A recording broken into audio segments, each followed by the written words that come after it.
नोकरीला लावून देण्याचा आमिष दाखवून 90 उमेदवारांना फसवणाऱ्या आरोपीला गुंडाविरोधी पथकाने श्रीवर्धन जिल्हा रायगड येथून ताब्यात घेतले।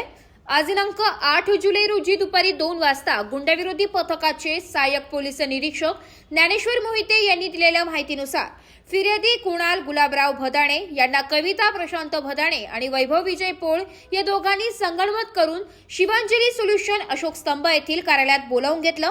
फिर्यादी यांच्या ओळखीचे धुळे जिल्ह्यातील आरोग्य खात्यामध्ये 90 उमेदवारांना नोकरीस लावून देण्याचे आमिष दाखविले। त्यात सफाई कामगार, शिपाई, वाहन चालक, सुपरवायझर, लॅब टेक्निशियन, नर्सिंग या जागेवर कंत्राटी पद्धतीने नोकरीस भरती करून चांगला पगार देऊ असे सांगून विश्वास संपादन केला। त्या बदल्यात उमेदवारांकडून एकूण 1,40,00,000ची रक्कम वसुली केली, परंतु नोकरीस भरती न करता उमेदवारांची आर्थिक फसवणूक करून फरार झाले। या प्रकरणी सरकारवाडा पोलीस ठाण्यात 29 जून रोजी गुन्हा दाखल करण्यात आला होता।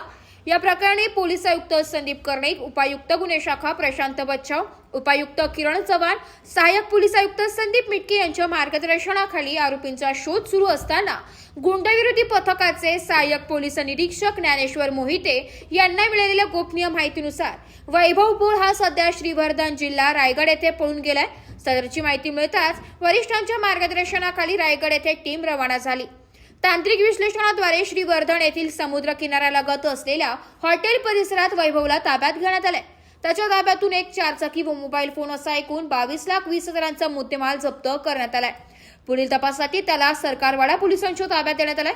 सदरची कामगिरी गुंडाविरोधी पथकाचे सहाय्यक पोलीस निरीक्षक ज्ञानेश्वर मोहिते, पोलीस अंमलदार मलंग गुंजाळ, विजय सूर्यवंशी, सुनील आडके, प्रदीप ठाकरे, गणेश भागवत, अक्षय गांगुर्डे, राजेश राठोड, कल्पेश जाधव, सुनीता कवडे यांनी संयुक्तरित्या यशस्वीरित्या राबवली आहे। एबी न्यूज करिता गणेश सदाफुले, नाशिक।